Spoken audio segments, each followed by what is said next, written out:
जय साई राम, राधे राधे। हम कथा सुनाते शिरडी के साईं के दर पे श्रीमद् भागवत महापुराण की। जी हाँ, संसार में फैली हुई है महामारी और बहुत ही देख रहे हैं हम रोज कुछ ना कुछ केस रोज आ रहे हैं, बढ़ते ही जा रहे हैं। और इसका सिर्फ एक ही उपाय है कि हमें घर पे रहना होगा और सुरक्षित रहना होगा। सैनिटाइजर का उपयोग करें, हाथ को बार बार धोएं और अपने मास्क लगा के ही बाहर निकलें। और आप सभी से मेरा यही आग्रह कि जितना हो सके आप सभी सुबह शाम अपने जीवन का बहुमूल्य 2 घंटा सुबह 2 घंटा शाम निकाल के योग करें, निरोग रहें और साथ ही काढ़ा का सेवन करें। आप लोगों को सब जानकारी है, लेकिन आप उसका अच्छे से पालन करें। तो हम बाबा की द्वारकामाई में हर दिन की भांति आज तृतीय स्कंद श्रीमद् भागवत बृहद सचित सुख सागर के तृतीय स्कंद का द्वितीय अध्याय साईं को समर्पित करने जा रहे हैं। और आप लोगों से बस यही आग्रह करते हैं कि आप सभी अधिक से अधिक भक्तों में इस अध्याय के वीडियो को प्रसारित करें, ताकि सबके जीवन में खुशियां आएं और भगवान वासुदेव जी सबके संकट और कष्ट को काटें। आप लोग कमेंट करके हमें जरूर बताएं कि आखिर आप लोगों को श्रीमद् भागवत के महापुराण के इस पावन कथा से क्या लाभ हो रहे हैं और आप लोगों को कैसा लग रहा है मैं जो पाठ बाबा को सुना रहा हूँ। जो भी हो अपनी प्रतिक्रिया मुझे ज़रूर दो। अगर आप लोग अपनी प्रतिक्रिया नहीं देंगे तो मैं अब से इसका वीडियो नहीं बनाऊंगा। मैं पाठ तो अपना कंप्लीट करूंगा, लेकिन मैं इसका वीडियो नहीं बनाऊंगा, क्योंकि आप लोगों की रुझान, आप लोगों की प्रतिक्रिया पाठ को लेकर मुझे समझ में नहीं आ रही है। मैंने देख रहा हूँ कंटिन्यू, मैं रोज डाल रहा हूँ, आप लोगों के लिए डाल रहा हूँ ताकि आप लोग का कल्याण हो और भगवान वासुदेव जी आपके कष्टों को काटें।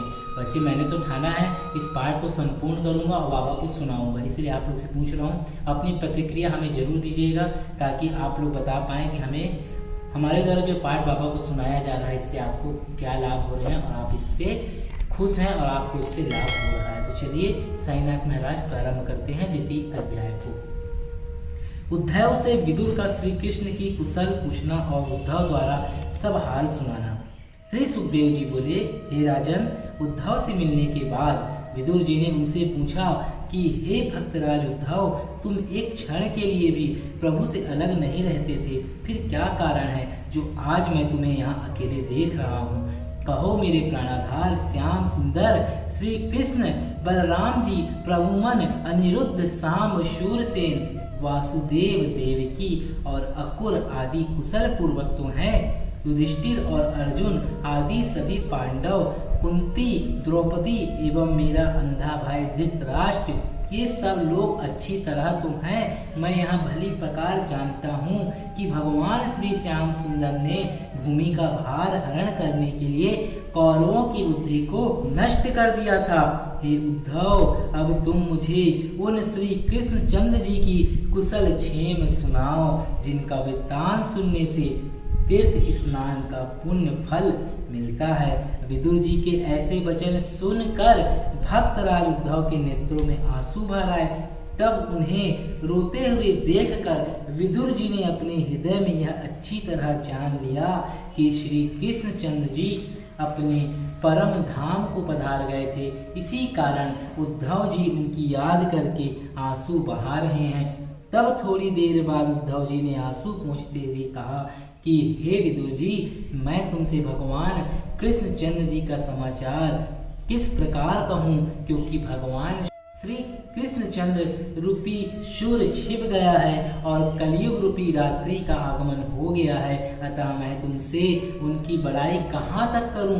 उनके अवतार लेने और विविध लीलाएं करने का केवल यही कारण था कि संसारिक प्राणी, अधिकतर अधर्मी लोग उनके लीला चरित्रों को आपस में कह सुनकर इस अपार संसार सागर से पार हो जाएं। उन्होंने बड़े बड़े शक्तिशाली असुरों और राजाओं को मारकर उनका उद्धार कर दिया।